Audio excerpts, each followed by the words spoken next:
Should you start solo game development in 2024? Yes, yes, yes, yes, yes, yes, yes, yes. Well, I mean, if you want to.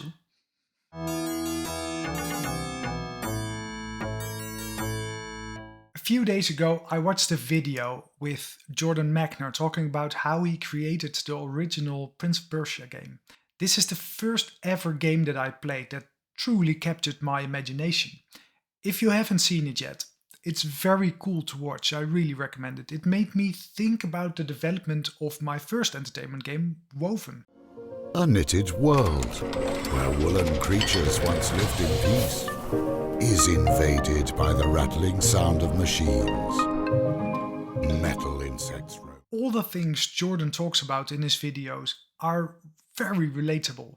He had gameplay design issues. I had them too. He had memory issues. I had them too. He needed to find creative ways to animate his character. I needed so as well. Except he had these issues back in the 80s, while I had these same challenges in 2019. And I still have them, and I probably will keep having them with my current and future projects. Alright, of course, nowadays the hardware limits aren't as crucial as they used to be back in the 80s, especially if you are creating a smaller indie game, but it came to me that there's no difference between the 80s and right now. Without spoiling the video too much, Jordan talks about how he created his first game during his college time, and I think he quite won the jackpot with that game. The evil warlord Akuma kidnapped the princess Mariko, holding her captive in his fortress. For him, it meant that he had saved up some time, money equals time, to develop his next game, which ended up being Prince of Persia.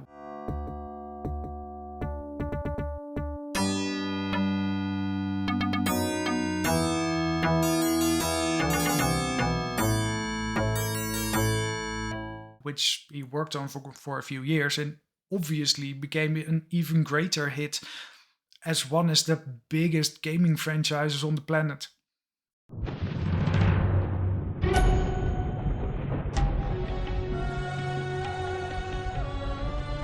Most people think time is like a river that flows swift and sure in one direction.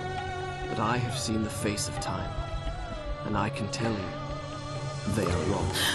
Everyone's journey into solo game development will be different, but I think that most of them start by taking a leap of faith. My solo game development journey started a little over 3 months ago after having started my own gaming studio 10 years ago.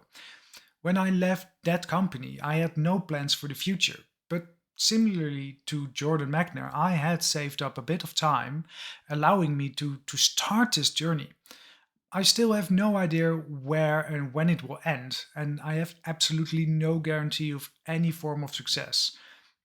This is the adventure, the leap of faith that is required to follow your passions. Yes, there are a lot of indie developers. Yes, the market is saturated. Yes, Unity is having a massive identity crisis. Yes, my skills as a developer are way less than others. Yes, when I run out of time, I'll have a bit of a problem. Yes. Yeah, let's speed things up now, shall we?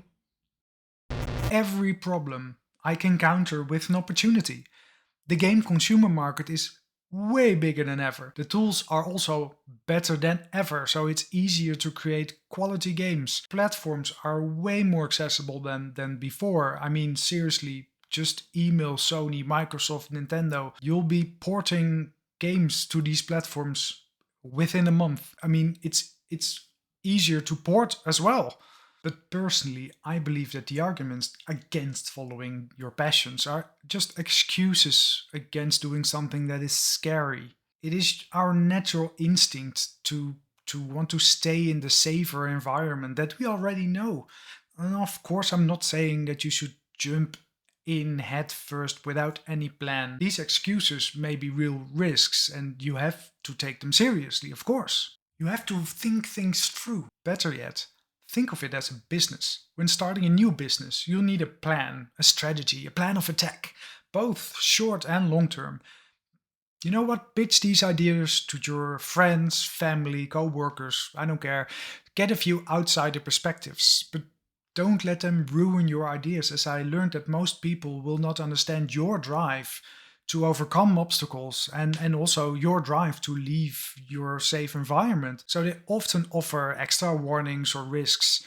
And this is all right, because the better prepared you are, the easier things will go. When I started my game studio 10 years ago, it was really scary for me, but I had minimized the most important risks for myself. My company had very low costs, as I still lived and also worked in my cheap student accommodations. And so the only real costs were my and my business associates' salaries, which we kept extremely low. The reason our risks were even lower is that I had a small work for hire job even before the official starting of the company. And while the job was very, very small, the company's costs were so little that it could sustain the company for quite a while. And these first few months of breathing room gave me the time to get the hang of having a business for the first time and to think of an actual strategy to grow the company. At the end of last year, I was, basically in the same position. I already knew after leaving the company that I didn't want to leave the gaming industry and that I knew it was time for me to do things on my own for a while. And 10 years of having your own company left me with a bit of spare time. And this takes away the biggest risk for me, as I still need to pay, my bills. The other big risk is that everything I do this year will fail miserably. It'll leave me penniless and, I'll have a bit of a problem. But then again, I'll also have 11 years of experience as a developer, as a manager, as a business developer, and topped it off with a year as a content creator. And maybe even the most important part, I'd have had a very, very good time doing it.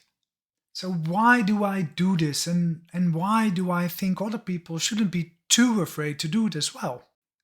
Because it's so much fun. I love creating and finishing projects. I love creating games. I love overcoming challenges. And to my big surprise, I love sharing my experience and stories to hopefully, inspire you. So fail or succeed. 2024 will be a total win in my books. So now that I have shared my story and you have heard about Jordan Mechner's tale, let's get back to you.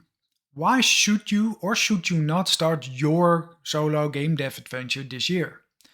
Well, I think each new generation of game devs will have the same amount of challenges and have the same amount of opportunities to overcome them, just maybe slightly different ones. The trick is to minimize the risks before starting so that you will have the most breathing room to grasp all the opportunities that come along, and maybe more importantly, that it will never become a disaster if you don't succeed, as failing is always something that can happen. Just try to see failing as a win as well. And before I finish up this video, I want to say thank you. It means the world to me that my videos are being watched and liked, and that I'm having so many people commenting on videos and subscribing to my channel. I really love how many people want to converse on the topics that I bring up. I really appreciate all of you very, very much, and I really hope to see you again next week.